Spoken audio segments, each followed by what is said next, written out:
Hey man, I thought comedy was legal under Trump, dude. I thought Elon Musk sacrificed millions to save comedy, you know what I mean? Legalize comedy. What a dumb dick. Our First Lady Melania is here. Mrs. Trump, you have a glow like an expectant widow. A few moments later. He posted on Truth Social, quote, "I appreciate that so many people are incensed by Kimmel's despicable call to violence and normally would not be responsive to anything that he said, but this is something far beyond the pale. Jimmy Kimmel should be immediately fired by Disney and ABC." The First Lady also posted, quote, "His monologue about my family isn't comedy. His words are corrosive and deepen the political sickness within America. A coward, Jimmy Kimmel hides behind ABC because he knows the network will keep running cover to protect him." Hi, I'm a USC, U.S. citizen. By birth, my president is a low IQ, sensitive, manipulative, diva bitch who can't take a joke. You know, did I say he has low IQ? I think I did. Yeah, low IQ. Below room temp IQ. Oh, look at who we have here, Stephen Miller. Stephen Miller is so racist. The reason he went bald is because his hair was black. Nothing's funny. You can't make fun of anything. It's like legalize comedy.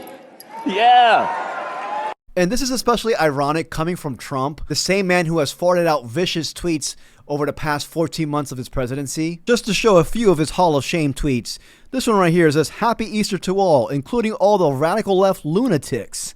Another one here, "Robert Mueller just died. Good, I'm glad he's dead. He can no longer hurt innocent people. President whatever." Another one right here, "Happy Memorial Day to all, including the scum that spent the last 4 years trying to destroy our country through warped, radical left minds." And another one right here. "A very sad thing happened last night in Hollywood. Rob Reiner, a tortured and struggling but once very talented movie director and comedy star, has passed away, together with his wife, Michelle, reportedly due to the anger he caused others through his massive, unyielding, and incurable affection with the mind-crippling disease known as TDS. What an asshole. What a dick. What a vicious man." This is a man who has normalized subhuman behavior, especially when it comes to attacking his opponents, and now has the audacity to push back whenever somebody tries to attack him. In a joking manner, by the way. Anyways, we're going to talk about Donald Trump and Jimmy Kimmel in this video. Quick little video. So if you enjoyed this video, please like and subscribe. I truly appreciate it. Stephen Miller puts the cyst in white supremacist. He's like if baby Hitler traveled in time to kill us. So for context, this joke came out after the alleged shooting happened at the White House Correspondents' Dinner. I say alleged because, damn it, it's alleged. It's alleged. People were not even outraged about this shooting. Bro, we moved on after like 30 seconds. People were more outraged that this happened in the middle of the Nuggets-Timberwolves NBA playoff series, and they were showing his gremlin's face on TV instead of the actual game. Go Wolves, by the way. I'm over here getting irritated just by stating this stupid, like, alleged shooting. It didn't happen, bro. It only happened for the freaking ballroom. All right, that's the whole kind of conspiracy. Anyways, Jimmy Kimmel wasn't even at the White House Correspondent Dinner. This was actually a skit that he did 5 days earlier. You know what I mean? And now the right, especially the MAGA sycophants, are using this as ammo to go against Jimmy Kimmel and to try to get him fired from his job at ABC. They're over here basically stating that, oh, Kimmel's, promoting, political violence, which is not true. You know what I mean? And I'm not a big fan of Kimmel either. I think he's all right. But to explain the joke, I mean, the joke is pretty much based on Trump's deteriorating health. We've seen Trump go through numerous health issues. We saw him being diagnosed with CVI, chronic venous insufficiency. We see this man coming out with bruises on his hands, heavy discoloration. I don't know from what. Probably from wiping his ass whenever he feels lonely. But after this event, Melania Trump stormed to Twitter and farted this out. She said, "Kimmel's hateful and violent rhetoric is intended to divide our country." Bruh, look at your freaking husband. She says here, "His monologue about my family isn't comedy. His words are corrosive and deepens the political sickness within America." Again, bitch, look at your husband.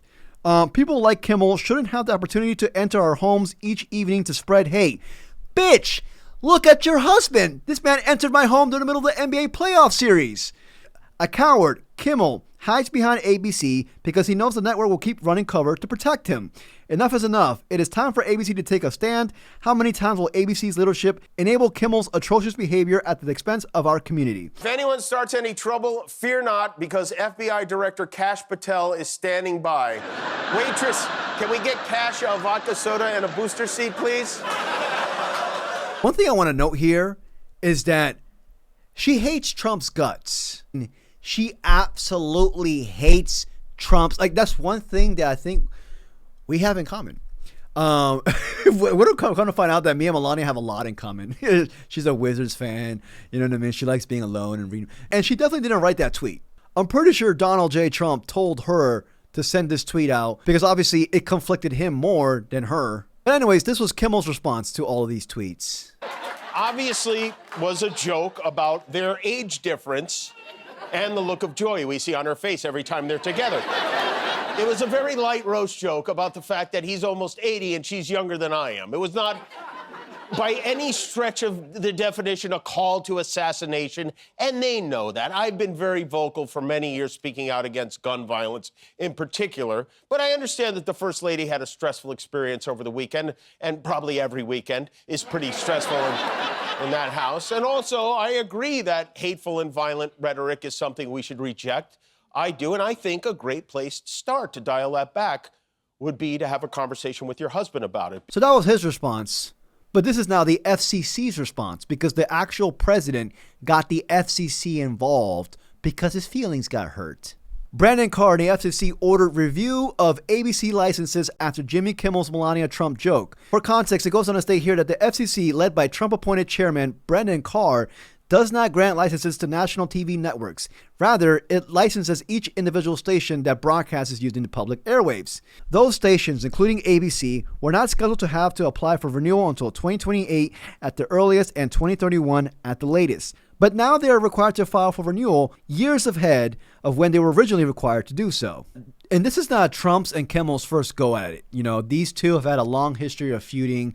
Like in October 2015, Kimmel poked fun at Trump for canceling late-night appearances before the pair eventually sat down to speak. 2017, Kimmel hits out at Trump over healthcare in the United States. In 2018, Kimmel criticized the Trump administration over gun safety laws. In 2024, Trump offered a harsh review of Kimmel's Oscar hosting abilities mid-show. Kimmel proceeds to read it out live on air. In 2025, July, Trump warned Kimmel, saying that he's quote-unquote next after the cancellation of the Colbert Show. Kimmel responded by referencing Jeffrey Epstein, based. I'm not saying Kash Patel has a problem, but his designated driver is Pete Hegseth.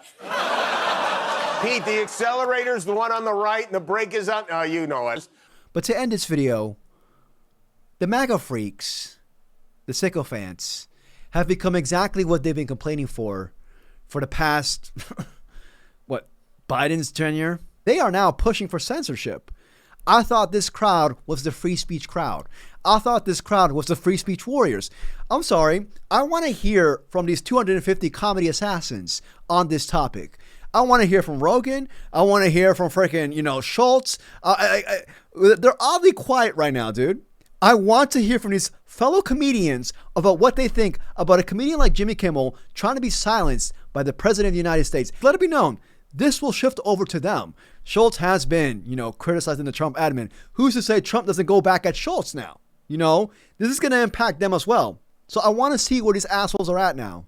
And then for Trump himself, this is the same man who killed over 170 innocent little girls in Iran. This is the same man who's bombing infrastructure all over Iran as well right now.